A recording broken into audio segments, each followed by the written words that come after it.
Então, pega o seu material, que eu trouxe aqui dicas de ouro. Não vou nem chamar de dica, né? Porque dica parece algo tão bobo, né, gente? Não é dica. Não é só dica. É um conteúdo fundamental. Um conteúdo essencial para a banca FGV. Então, pega o material e vambora, tá? Grazi, esse conteúdo serve para outras bancas? Sim, serve para todas as bancas. Só que ele é mais aprofundado, né? Se você sabe o aprofundado, é claro que você vai acertar as outras questões mais fáceis, né? Na IBAN, ela vai trabalhar com o que a gente está falando aqui? Vai. Só que ainda vai ser mais fácil para você. Então, quem estuda o mais difícil, é claro que acerta o mais fácil, tá bom? Beleza, galera? Flávio, lá no finalzinho da aula eu oriento vocês em relação às turmas, combinado? Bora focar aqui no conteúdo e depois eu trago essas orientações. Gente, o examinador da FGV, ele é apaixonado por adjetivo. É aquele assunto que todo candidato tem que dominar. Primeiro, o adjetivo é a classe gramatical que vai aparecer caracterizando o substantivo. Vai aparecer ligada ao substantivo. Quando eu digo blusa amarela e blusa bonita, eu tenho aqui, ó, a blusa. Se eu tenho um artigo, eu tenho um substantivo. A blusa. Se eu tenho um artigo, eu tenho um substantivo. A blusa, a questão, a dúvida, o compromisso, o foco, a capacidade, tem artigo, tem o substantivo. E eu tô dizendo que a blusa é amarela, eu tô dizendo que a blusa é bonita. Tá caracterizando o substantivo. E o que caracteriza o substantivo é o nosso adjetivo. E o nosso adjetivo, ele pode ser classificado em adjetivo objetivo e adjetivo subjetivo. O adjetivo objetivo é aquele que traz um dado. E quando ele traz um dado, ele traz uma informação. Ele trabalha com dado, ele trabalha com a informação e ele tem um caráter informativo. Quando o adjetivo traz um valor subjetivo, ele vai trazer uma opinião, um juízo de valor. E quando você trabalha com uma opinião, com um juízo de valor, você tem um caráter afetivo, é o seu julgamento. Você gosta, você não gosta, existe um teor afetivo. Então, quando eu digo para você blusa amarela, quando eu digo, olha, aquela blusa é amarela.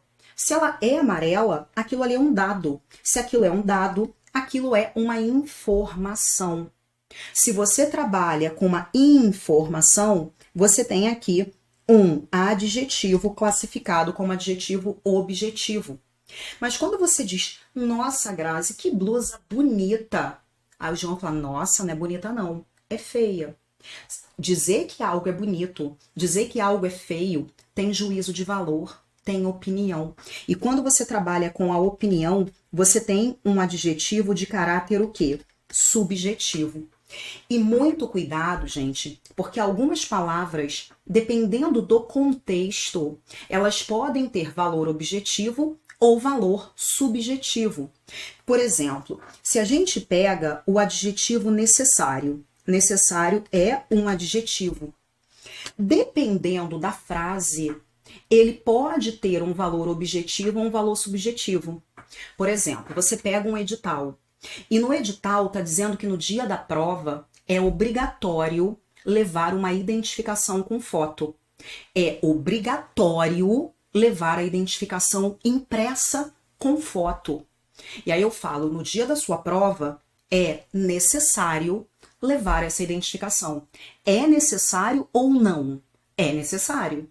Nesse contexto, eu estou trabalhando com um dado. Eu estou trabalhando com uma informação, não é o que eu acho, é algo que está estabelecido no edital. Eu preciso sim levar essa identificação. Então, nesse contexto, eu tenho um caráter o quê? Objetivo. Agora, se eu digo para você, é necessária uma reformulação na política educacional brasileira, você vai chegar para mim, Grazi, acho não. Eu acho que a política educacional brasileira é satisfatória. Quando alguém diz que é necessária essa reformulação? É opinião. Na minha visão, eu preciso dessa mudança. Então, nesse contexto, o adjetivo ele tem um caráter subjetivo. E para FGV, gente, não pode ter um pensamento fechado. Você tem que olhar o contexto. Se você não fizer isso, você vai perder com certeza, tá? Isso na banca FGV cai em silogismo? Muito, que nós estudamos nas nossas turmas da FGV, tá? Cai sim, tá? Silogismo, sofisma, falácia, sim, é questão muito, muito provável de aparecer na sua prova, tá? Então, olha o que nós temos aqui, gente, nessa primeira questão. Compare as duas frases a seguir. Olha a maldade da banca. A banca destacou a mesma palavra, que é a palavra grave. Só que eu tenho dois contextos, gente. Olha o que nós temos nesses contextos. No primeiro contexto, uma doença grave. A doença, isso aqui é um substantivo. A doença é grave. Eu tenho aqui um adjetivo. Do mesmo modo aqui, ó, a palavra grave. Algo é grave. Grave está trazendo a característica de alguma coisa. Isso aqui traz um adjetivo. Só que no primeiro contexto, gente, eu mostro alguém que morreu. Essa pessoa, ela teve uma doença e ela morreu. E eu digo para você que uma doença grave o levou à morte. Gente, se essa pessoa morreu em função de uma doença, havia gravidade ou não? Sim, essa doença foi grave. Não é juízo de valor. A pessoa morreu. Deu para perceber? Gente, se a pessoa morre, a doença tinha ou não tinha gravidade? Tinha. Então, nesse contexto, esse adjetivo, ele é um adjetivo objetivo. Percebe? É um adjetivo objetivo que está trabalhando com fato, que está trabalhando com uma informação. Algo grave leva à morte. É fato. Agora, olha a diferença. Ela está muito aborrecida. A mulher está lá aborrecida. A criança está aborrecida. A criança está chateada. Fala, isso é preocupante, isso é grave. Será mesmo? Será mesmo que um aborrecimento é algo grave? Na perspectiva de alguns, sim. Aquilo ali é algo grave, você precisa levar aquilo em consideração. Outros podem pensar, não é grave não, é frescura. Então, note, gente, que nesse segundo contexto, você está trabalhando com juízo de valor. Um aborrecimento tem algo de grave? Para alguns, sim. Para outros, não.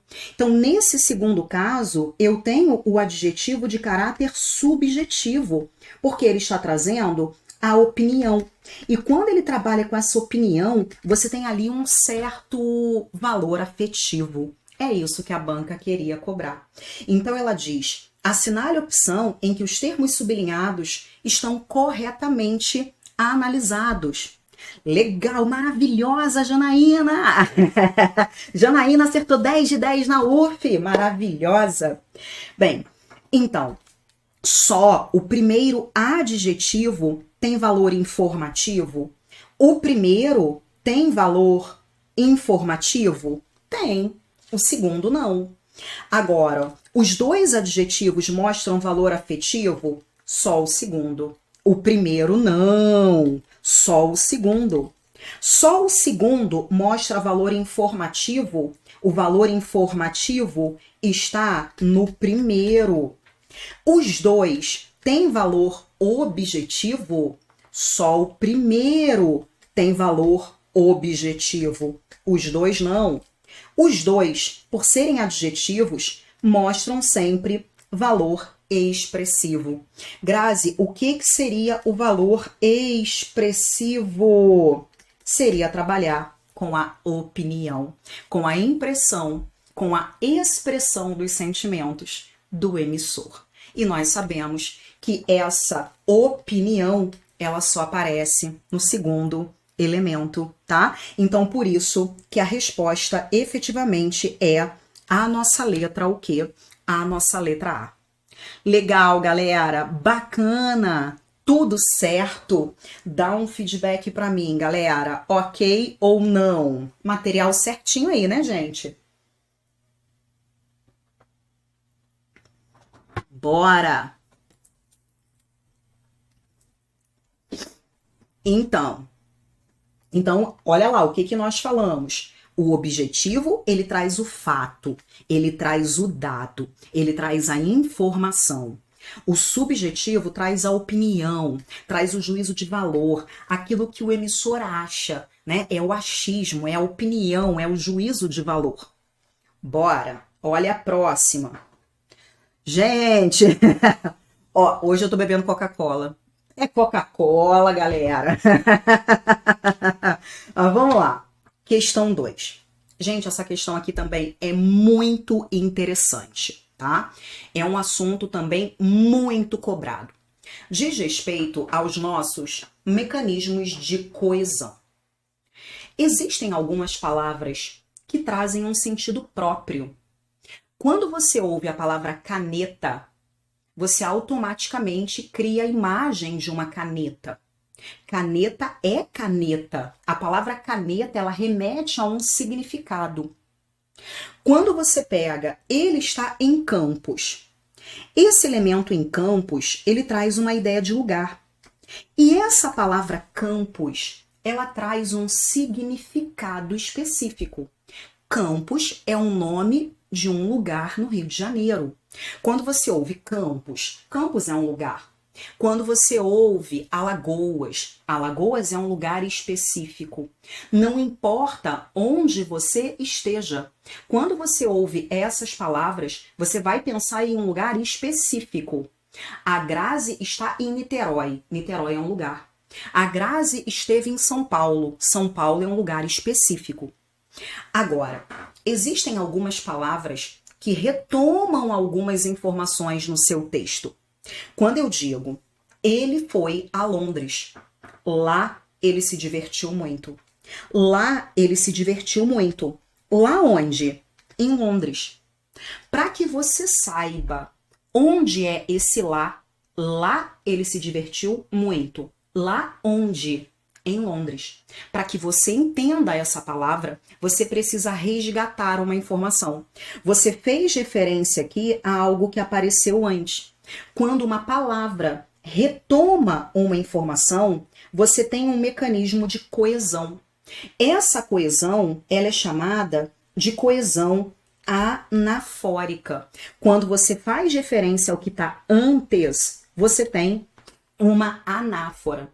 Para saber onde é aquele lá, eu precisei resgatar uma palavra expressa no meu texto.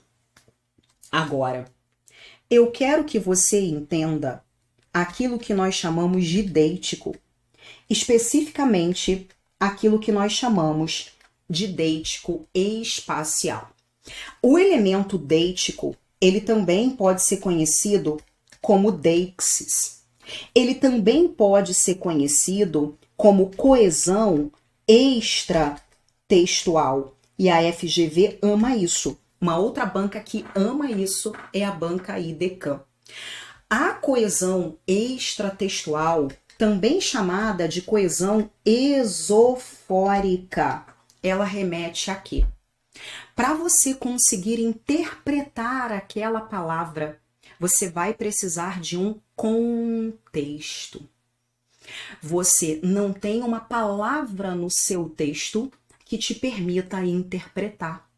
Você precisa buscar informações que o texto não traz. Você precisa buscar informações que estão fora do seu texto.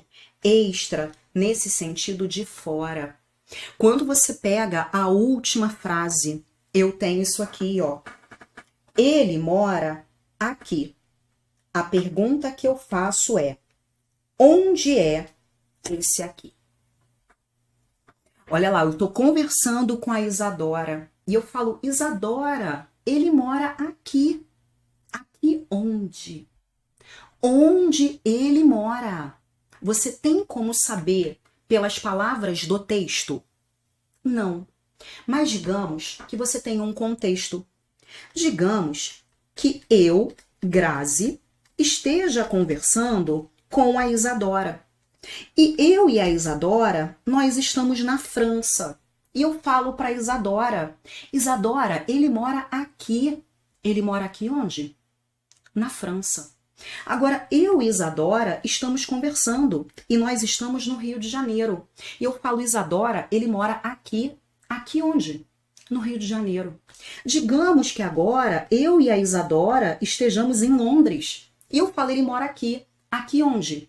Em Londres. Então, onde é esse aqui? Eu não sei. Vai depender de quê? Vai depender de um contexto. Eu tenho que visualizar onde essa frase está sendo pronunciada para que eu consiga interpretar. Eu não dependo de palavras do meu texto, eu dependo de um contexto. Quando você faz isso, você tem um elemento deítico. Para interpretar aquele lugar, você precisa de informações fora do texto, onde esse texto foi produzido. É isso, tá? Então vamos lá. Olha o que nós temos nessa questão 2. Eu nem vou ler o poema porque não há necessidade. A banca traz um texto gigantesco e ela diz: os chamados deíticos são termos linguísticos cuja interpretação depende da pessoa, depende do lugar, depende do momento em que eles são enunciados. Mas ele quer saber, verifica-se um exemplo de deixis espacial. Agora você já sabe o que é isso. O que é o nosso elemento deítico espacial? É um lugar que, para ser interpretado, você precisa de um contexto. Se você não tem um contexto, você não sabe qual é aquele lugar. Então, olha o que nós temos. Letra A. Mudança eterna, os seres, a fadiga. Nem ideia de lugar tem ali. Gira no espaço e se equilibra a Terra. Gente, espaço é espaço. Existe um espaço é um espaço. A Terra é a Terra. Ali eu não preciso de um contexto para interpretar. Na outra, quando rompe os andrajos morredouros, nem tem isso. Na letra D, tudo se muda aqui. Tudo se muda aqui. Aqui onde? Aqui onde? Digamos que você esteja no Brasil e você fala, tudo muda aqui. Aqui onde? No Brasil. Você está em Minas Gerais, tudo muda aqui. Aí você está falando especificamente de Minas Gerais. Você está na Alemanha, as leis daqui. Daqui onde? Da Alemanha. Como é que você vai saber qual é a interpretação dessa palavra? Você só vai saber se você tiver um contexto. Por isso que a resposta é a nossa letra o quê? É a nossa letra D. Gente, aluno FGV tem que saber isso. Grazi, nós estudamos isso nas turmas da FGV? É claro, tá? É isso. Agora, gente, bora para a próxima questão.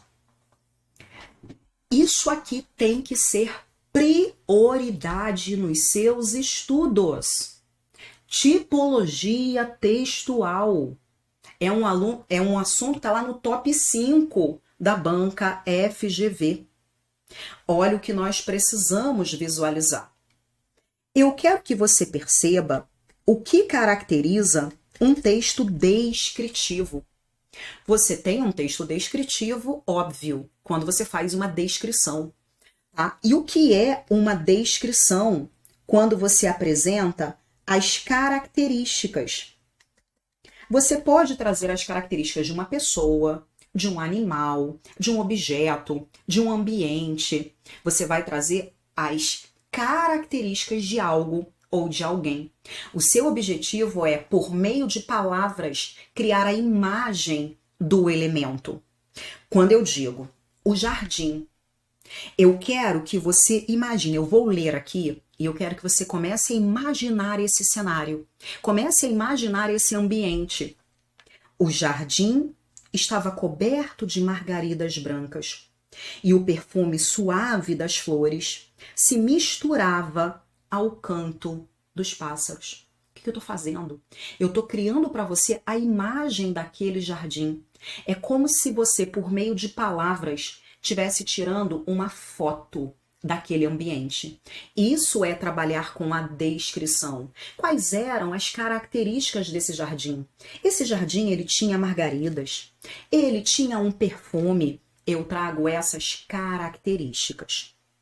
Agora, quando você pensa em um texto narrativo, o texto narrativo é aquele em que você vai contar uma história. Você necessariamente vai visualizar a presença de personagens. E os personagens, eles vão fazer alguma coisa. Eu tenho a ação. Mas o fundamental é você perceber que essas ações, elas se sucedem com o passar do tempo. Acontece uma coisa, depois outra, depois outra. As ações, elas se sucedem com o passar do tempo. Eu coloquei trechos curtinhos só para você entender. Quando eu digo isso aqui, o ônibus freou bruscamente. Os passageiros se desequilibraram e um murmúrio de reclamações encheu o veículo. Primeiro houve a freada, depois o desequilíbrio, depois as reclamações. Primeiro uma coisa, depois outra, depois outra. São ações que se sucedem com o passar do tempo. É isso que caracteriza o texto narrativo. Agora, algo que pode ajudar você, o texto narrativo, com frequência, gente, não é sempre, tá? Não é sempre, mas pode ajudar em alguns momentos. Com frequência, ele vai aparecer com verbos no pretérito perfeito. Grazi, é sempre? Não. Mas com frequência, os verbos estão no pretérito perfeito. E como é que você acha o verbo no pretérito perfeito? Você consegue colocar a palavra ontem. Ontem eu estudei, ontem eu acordei, ontem eu dirigi, ontem eu freei, tu freaste, ele freou. Ontem eu me desequilibrei, ontem eles se desequilibraram, ontem eu enchi, tu encheste, ele encheu. Esses verbos, gente, eles estão no pretérito perfeito. Isso é uma marca muito importante do nosso texto narrativo, tá? Agora, a banca, ela aprofunda muito a descrição. Ela ama descrição e ela aprofunda de uma forma muito significativa. Quando você faz uma descrição, você vai captar a realidade por meio dos seus órgãos sensoriais. Através da sua visão, é aquilo que você está vendo. Note que aqui, ó, eu tô vendo as margaridas brancas. Mas também, ó, o perfume, eu tô trabalhando com o quê? Com o meu olfato. Então, trabalha com a visão, trabalha com olfato, trabalha com a audição, tudo aquilo que você consegue captar pelos seus órgãos sensoriais. Mas pode ser que na hora de você fazer alguma descrição, exista alguma coisa que impeça você de ver, por exemplo. Então, digamos, está acontecendo um assalto. Então, está aqui acontecendo um assalto. E você está lá na sua varanda. E você está tentando enxergar esse assalto. Só que está um pouquinho virado. As pessoas estão distantes. Existe um poste no meio do caminho e você não está conseguindo ver bem. Vamos pensar aqui num poste no meio do caminho. Existe algo que atrapalha a sua visão. Isso é o que a FGV vai chamar tecnicamente de limitação física na descrição. Existe algum obstáculo, algo que impede que você, observador, faça a descrição de uma forma precisa. Então, existe um nevoeiro, existe um poste no meio do caminho, você está escondido e só tem lá uma porta entreaberta, você não consegue ver bem, existe algo que impede a sua visão clara. Isso é algo que a gente chama de limitação física. Outro ponto. Quando você faz essa descrição, a descrição seja do seu personagem, da sua pessoa, do seu objeto. Você pode trabalhar com uma descrição que nós chamamos de descrição física. O que é a descrição física? É aquilo que você está vendo daquela pessoa. Você vai fazer a descrição de uma menina. Tira a foto dessa menina. O que você é capaz de perceber nessa foto? Essa menina, ela tinha os olhos verdes. Os olhos eram brilhantes. O sorriso dela tinha covinhas. É aquilo que você consegue ver. Isso é descrição física. Mas existe uma outra descrição que você chama de descrição psicológica. O que é essa descrição psicológica? Não é aquilo que você vê daquela pessoa, é o interior. Como é o comportamento daquela pessoa, como são as emoções daquela pessoa. Então, impulsiva. Dizer que alguém é impulsivo não é algo físico, não é algo que você vai olhar lá na foto. É algo que você percebe no comportamento daquela pessoa, tá? Então eu tenho aqui, ó, ela é impulsiva, não pensava duas vezes antes de tomar decisões arriscadas. Tá vendo que agora eu tô caracterizando o comportamento dessa pessoa. Então o comportamento é uma descrição psicológica. Então vamos ver. Essa questão aqui foi uma das mais difíceis do nosso material de hoje. Mas vamos lá. Nós temos, observe um segmento do romance O 15 de Raquel de Queiroz, do nosso modernismo. Note como o texto começa contando uma história. Eu quero que você perceba isso. Nós temos aqui, ó, quando Vicente se despediu e montou ligeiro no cavalo que arrancou de galope, Conceição estirou-se na rede e ficou olhando o vulto branco que a poeira ruiva envolvia, até o ver se sumir atrás de um grupo de umarizeiras da várzea.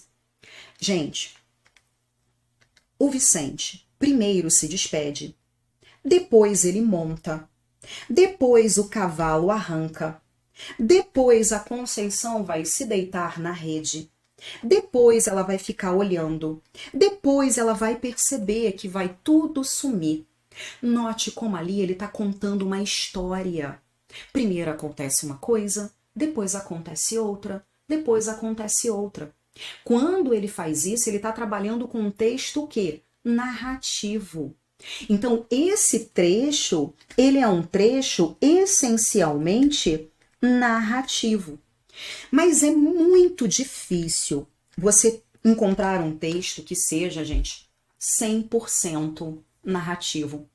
Porque dentro da narração, você vai caracterizar o personagem, você vai caracterizar o ambiente. Então é frequente você encontrar determinados trechos que são descritivos. A descrição acaba sendo uma ferramenta da narração. Note que nesse momento aqui, ela fala, ó, que ela ficou olhando um vulto. Ela ficou olhando um vulto. Tá, mas como era esse vulto? Esse vulto era branco. Esse vulto, a poeira ruiva envolvia. Eu tenho um vulto que é branco. Eu tenho um vulto que é envolvido por uma poeira. Note que quando ela faz isso, ela está caracterizando aquele cenário. Existe um vulto. O vulto é como mesmo? É branco. Existe poeira ao redor desse vulto. Tá vendo que ali ele caracteriza? E quando ele caracteriza, você tem ali uma passagem o quê? Descritiva. Tudo bem? Eu tenho aí uma passagem descritiva dentro dessa narração. Continua. Todo dia a cavalo, trabalhando, alegre e dedicado. O Vicente. Eu tô aqui falando desse Vicente. E olha como eu caracterizo o Vicente. O Vicente é alegre, o Vicente é delicado, é dedicado. Sempre for assim. Ele era, ó, amigo do mato, do sertão, de tudo que era inculto e rude. Sempre o conhecera querendo ser vaqueiro, como um caboclo desambicioso, apesar do desgosto que com isso sentia a gente dele. Tá mostrando ali quais eram os desejos do Vicente. Deu para perceber? Olha o que a gente tem nessa questão. Eu quero saber qual é a afirmativa em relação a esse texto que não está correta. Letra A. O primeiro parágrafo, ele pertence ao modo narrativo de organização discursiva. Gente, muitos candidatos se perdem aqui com essa expressão, organização discursiva. O que a banca está querendo dizer? Quando você faz um texto, você pode ter um texto narrativo, um texto descritivo, um texto dissertativo. Isso é um modo de organização discursiva. Ele só está dizendo, o primeiro parágrafo é narrativo. É narrativo. Temos aqui, ó, tô contando a história. Primeiro ele se despediu, depois ele montou, depois ele arrancou, a outra se estirou na rede, a outra ficou olhando, a outra viu alguma coisa. O primeiro parágrafo conta a história. O primeiro parágrafo é narrativo. Agora, olha essa letra B. O segmento ficou olhando o vulto branco. Serve de preparação. Ou seja, eu tenho esse pedacinho e ele está preparando alguma coisa. Ou seja, o que vem depois desse pedacinho. Isso serve de uma preparação para um segmento descritivo de base visual. Lembra que eu falei que quando você descreve, você faz uso dos seus elementos sensoriais? E aí, olha o que eu tenho, ó. Ela ficou olhando o quê? O vulto branco. Mas o que tem o vulto branco? Esse vulto branco, ele era envolvido por essa poeira. Naquele momento, ela está caracterizando aquele cenário. Ela está vendo um vulto que é branco, um vulto que aparece envolvido nessa poeira ruiva. Isso não é descrição? Esse pedacinho aparece antes de outro que é descritivo. E essa descrição, ela está pautada em quê? Na visão. O que eu estou vendo? Eu estou vendo uma poeira que é ruiva. É aquilo que eu vejo. Deu para perceber, gente? Então, olha lá. Esse pedacinho serve de preparação. É o iniciozinho da minha descrição. Eu estou preparando um segmento descritivo que é de base visual. Aquilo que eu estou vendo. Esse item tá certo. Deu para entender? Viu como é profundo? Legal, gente. Tranquilo. Agora, olha a outra. Os segmentos vulto branco e poeira ruiva envolvia e poeira ruiva. Aqui faltou fechar as aspas. Os segmentos vulto branco e poeira ruiva. Até aqui, né? Tem algo digitado errado aqui, hein, galera? Mas tudo bem. Ah, tá. Aqui tá faltando um Mzinho. Mostram limitações físicas no processo descritivo. Mostram limitações físicas no processo descritivo. O que eu falei para você? Eu quero descrever um assalto, mas existe um poste no meio do caminho. Esse poste não me permite ver. Eu tenho uma limitação física. Eu quero descrever um assalto, mas está chovendo muito. Está chovendo muito e eu não consigo ver bem. Eu tenho uma limitação física. Nesse caso, ela quer descrever esse vulto branco. Só que eu tenho uma poeira. Se eu tenho uma poeira, a poeira impede você de ver alguma coisa nitidamente? Sim. Se eu tenho algum bloqueio à minha visão, eu tenho algo que eu chamo tecnicamente de quê? Limitação física. Deu para perceber, gente? Isso é uma limitação física. Existe algo naquele ambiente que me impede de ver. É só isso. Deu para entender? Agora, a descrição do personagem Vicente traz aspectos físicos e psíquicos. Aspecto físico. Como é o Vicente? Físico é aquilo que você pega na fotografia. Qual é a cor da pele dele? Qual é a cor do cabelo dele? Ele é alto? Ele é baixo? Ele é gordo? Ele é magro? Eu não sei. Eu não sei quais são as características físicas dele. Quando ele descreve, diz que ele é alegre, diz que ele é dedicado, diz que ele é amigo do mato, diz que ele queria ser vaqueiro. Isso é comportamental. Isso é psicológico, né? Isso é psicológico. Eu não tenho característica física. Eu tenho característica o quê? Psíquica. Por isso que a resposta é a nossa letra o quê? A nossa letra D. Tudo bem, gente? Tranquilo. Dá um feedback para mim. Entenderam isso? Agora, Grazi, mas você me falou que esse texto é um texto narrativo, mas aqui dentro eu tenho um pedacinho descritivo. Gente, se você tem uma narração e um pedacinho descritivo, foi aquilo que eu falei, a descrição é uma ferramenta da narração. Esse texto continua sendo classificado como um texto narrativo. O meu objetivo é contar uma história. Então, o texto é narrativo, que traz um pedacinho descritivo, mas ele é narrativo. Legal, galera. Bacana. Muito legal, né? Essa foi a questão mais difícil dessa prova. E, gente, quando você começa a resolver a questão da FGV, tudo isso que eu falei para você se repete. Isso aparece muito em provas. Chega um momento que você fala, já sei o que é isso. Já sei o que é isso, tá? E isso cai pra caramba. Agora, a próxima é mais tranquila, tá? É mais tranquila. Bem, agora, gente, aquilo que eu sempre falo com vocês.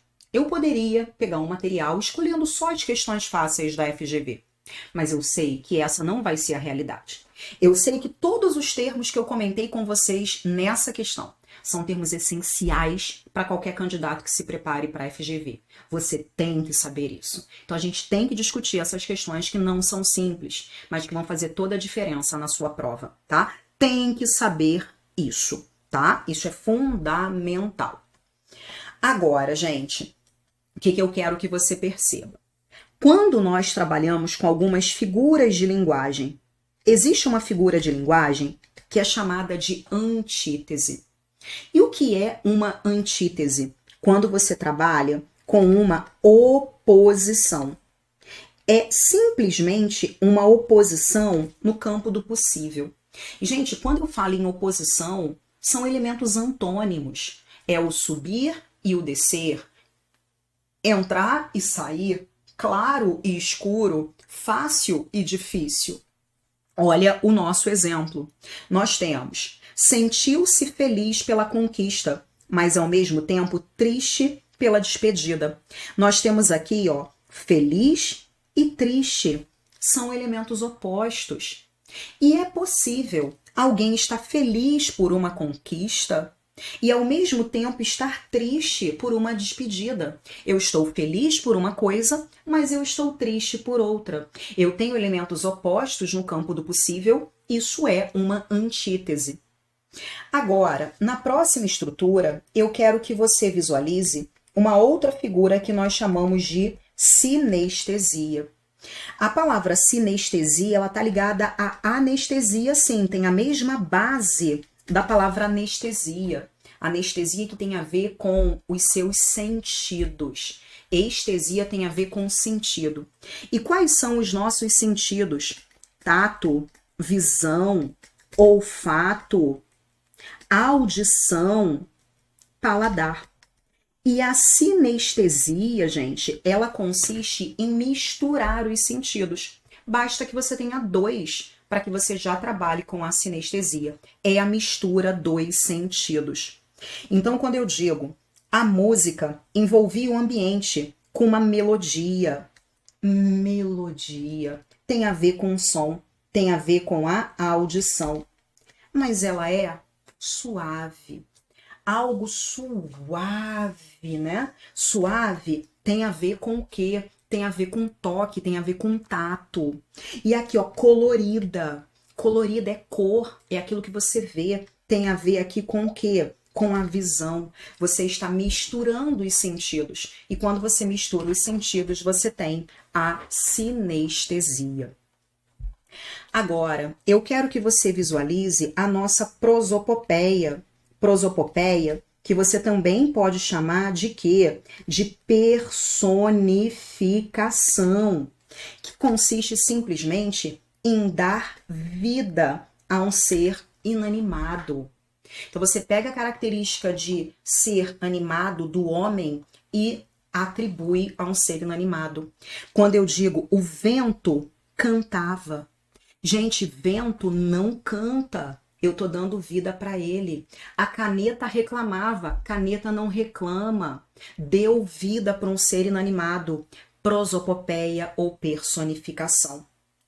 No próximo, eu quero que você veja o eufemismo. Eufemismo é a figura que consiste em suavizar alguma coisa. Você tem lá algo que não é muito bom, algo que causa um certo desconforto, algo que é mais agressivo, e você usa palavras para amenizar, para suavizar.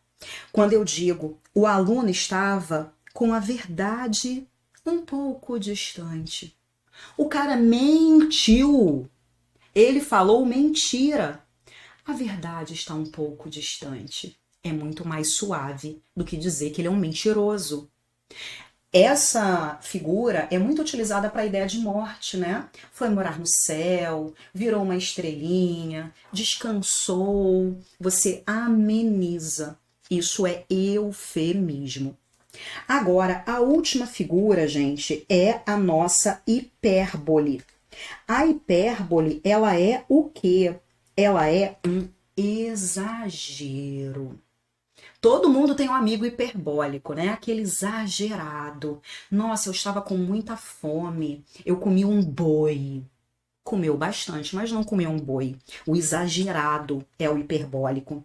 Eu esperei por você uma eternidade. Esperou algumas horas, não uma eternidade, tá? Exagerou. Isso é hipérbole.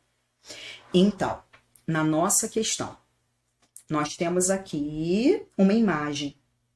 Será que nós temos a antítese, que é a oposição possível? Será que nós temos a sinestesia, que é a mistura dos sentidos? Será que nós temos a personificação, que é o dar vida? Será que nós temos o eufemismo, que é a suavização? Ou a hipérbole, que é o nosso exagero? Olha o que nós temos aqui. Ó, um caixa. Obrigada. Não precisa agradecer. Eu sou uma máquina. Tá. Obrigada. De nada. A mulher está conversando com a máquina. A máquina está respondendo. Está dando vida para a máquina. Tudo bem? Deu vida. Isso é personificação. A resposta é a nossa letra o quê? A nossa letra C. Legal, gente? Entendido? E aquilo que eu falei com vocês. Cara, vai fazer FGV, tem que trabalhar com as questões de alto nível. Não adianta você ficar se iludindo, pegando só questão fácil. Então, eu vou trazer a realidade para vocês, não tem jeito. E nas turmas, a gente pega pesado mesmo, mas eu sei que isso faz toda a diferença na hora da sua prova, tá? Isso é muito importante. FGV é alto nível. Ela vai separar quem estuda de quem não estuda. Se a pessoa não estudar, não adianta, não vai fazer boa prova. Tá legal? Bacana, gente. Então, o que que nós temos aqui? Mais uma questão. Mais uma questão que não é de brincadeira. É aquela questão que é maldosa mesmo. Gente, é a Agatha. A Agatha falando, o examinador da FGV pensa fora da caixinha. E eu digo que eu vou ajudar você a pensar como ele. Você vai pensar fora da caixinha. É isso, gente. É isso. Vambora, hein? É isso. Bora, Fábio. Gente, essa questão 5. Quem tentou fazer essa prova, essa questão antes, hein? Fala pra mim. O que que vocês marcaram nessa questão 5? Ela vai trazer um conceito que também é um conceito muito recorrente em provas e que você tem que saber, né? Nós estudamos lá no Português Total, no Dominando FGV, tem que saber isso aqui, que é o conceito de hipônimo e de hiperônimo. Tem que conhecer o conceito de hipônimo e hiperônimo. Quando eu digo para você, eu estava bebendo Coca-Cola, mesmo sabendo que esse refrigerante faz mal à saúde. Então, lá dentro do meu texto, eu poderia repetir a palavra Coca-Cola. Eu estava bebendo Coca-Cola, mesmo sabendo que a Coca-Cola faz mal à saúde. Para evitar a repetição, eu substituí. Eu substituí a palavra Coca-Cola pela palavra refrigerante. Eu estava bebendo Coca-Cola, mesmo sabendo que o refrigerante... Qual é o refrigerante? É a Coca-Cola. Só que eu não posso dizer que a palavra Coca-Cola é sinônima da palavra refrigerante. Eu não posso dizer que eu tenho palavras de mesmo sentido. E por que não? Quando você pensa na palavra refrigerante, refrigerante pode ser qualquer um. Pode ser a Coca-Cola, a Fanta, o Guaraná. Pode ser qualquer um. A Coca-Cola é apenas um tipo de refrigerante. Significa que eu tenho uma palavra que traz um valor específico. E eu tenho uma outra palavra que traz um valor geral. Refrigerante é qualquer um, é geral. A Coca-Cola é um tipo de refrigerante. O valor é específico. Essa palavra que traz o valor geral, ela é chamada de hiperônimo. Pense em hiper. Hiper de hipermercado. Hiper é grande. O sentido maior é o sentido do hiperônimo. E o sentido específico é o nosso hipônimo. Então, nós temos aqui. No quintal havia mangueiras, laranjeiras, jabuticabeiras carregadas. As árvores davam sombra. Quais eram as árvores? As mangueiras, as laranjeiras e as jabuticabeiras. Só que quando você pensa na palavra árvore, árvore é qualquer uma. Árvore é qualquer uma.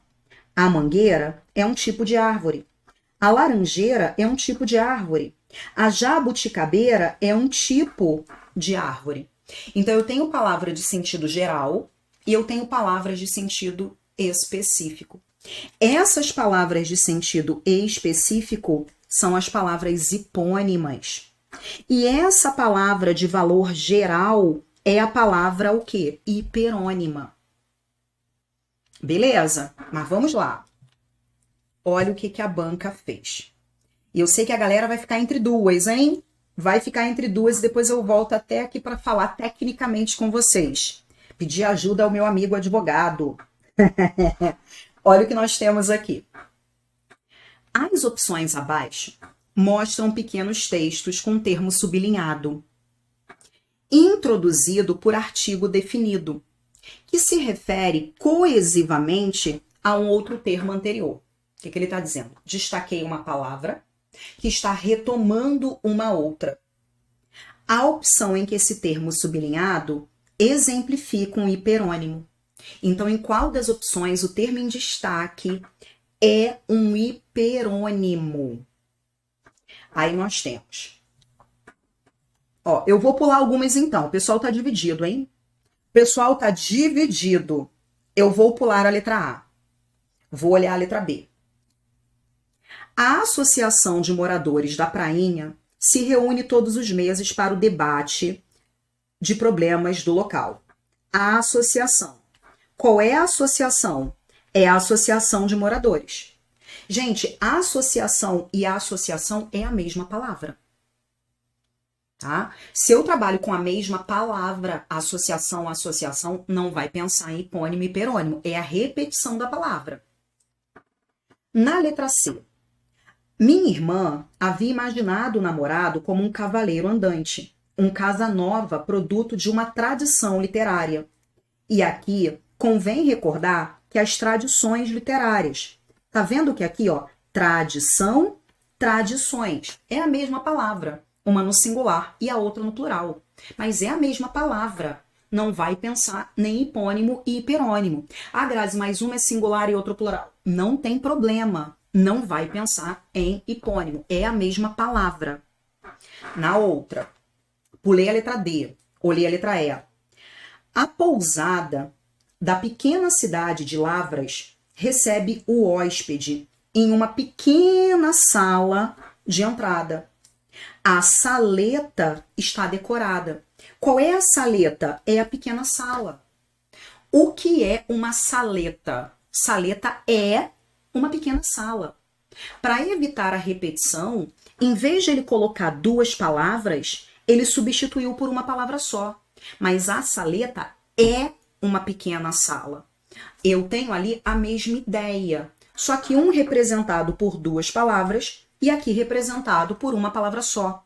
Não tem que pensar em hipônimo nem em hiperônimo. Tudo bem? Aí nós vamos ficar entre duas. Eu sei que a galera vai travar letra A e letra D. Vamos ver a letra A. Uma das joias que herdei de meu pai foi um relógio Omega de ouro, datado de 1870. A peça digna de um museu. Qual é a peça? A peça é o meu relógio.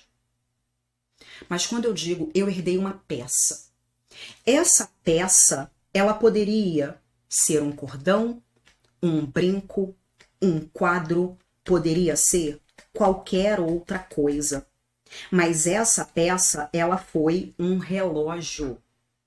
A palavra relógio, ela traz um sentido específico. A peça poderia ser qualquer uma. Essa traz um valor geral.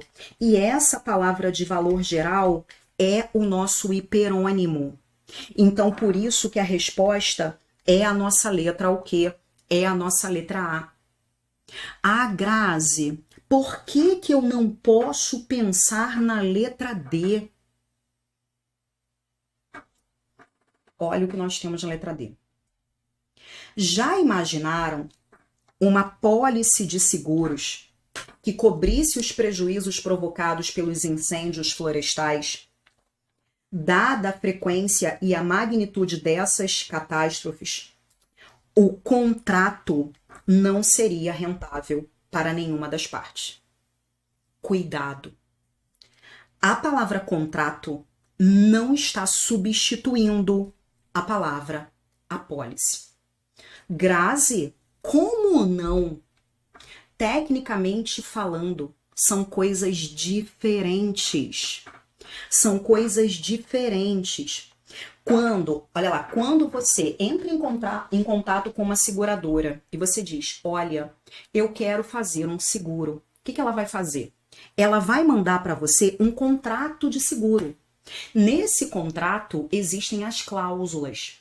Você concorda com essas cláusulas do contrato? O contrato é o acordo que vai ser firmado entre vocês. Você vai dizer, eu aceito, eu aceito, eu aceito. Tem que aceitar, né, gente? Senão não adianta que o contrato não é aprovado. Eu aceito, eu aceito, eu aceito, eu aceito. Então, existe lá esse acordo entre o segurado e a seguradora. Você assina o contrato e depois do contrato assinado, você faz o pagamento e você recebe uma apólice. São coisas diferentes. A apólice é a materialização escrita do contrato. Você assinou o contrato foi aprovado e você recebe a apólice. A apólice não é o contrato, é a materialização daquele contrato que foi assinado. Olha isso. Olha isso, tá? Aí, olha só, gente, ó. Lá no Código Civil Brasileiro, ele diz pra gente o seguinte, tá? Eu não sou especialista em direito, mas o meu amigo me falou que ele é especialista em seguros. E aí ele falou, o contrato de seguros, ele vai se provar com a exibição de uma apólice. Então, a apólice é a materialização escrita do contrato que foi assinado. Tá? É isso, gente. A FGV ela é muito literal, tá? Ela é literal. Ou seja, o contrato é o acordo jurídico entre as duas partes. E a apólice é o documento que serve de prova desse contrato. Uau! Que sacanagem, né, gente? Uma das maldades da FGV. E aí, a banca tá certa. Tá? A banca tá certa, tecnicamente falando, de acordo com a definição do meu amigo que é advogado. Eu não sei, tá? Ele é especialista nessa parte. É isso, tá? Legal. A FGV mandou um professor de direito elaborar essa questão. Mas, gente, claro, a Grazi, não havia necessidade de a banca fazer isso. Não havia, mas ela faz. É a realidade que nós temos. E é o que eu falo com vocês. Você quer acertar a questão. Você quer acertar a questão. Na letra A é indiscutível que você tem ali um hiperônimo. Se eu penso um relógio, o relógio é uma peça. Não tem como não pensar em hipônimo e hiperônimo.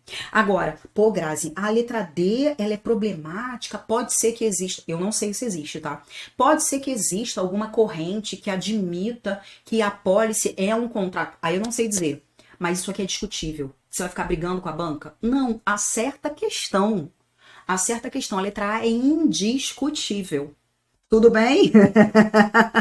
Então, qual é a resposta, gente? A resposta é a nossa letra A. Ah, ela faz na maldade? É claro. É claro que ela faz na maldade, tá? Mas deu para entender, gente? Tranquilo? Foi?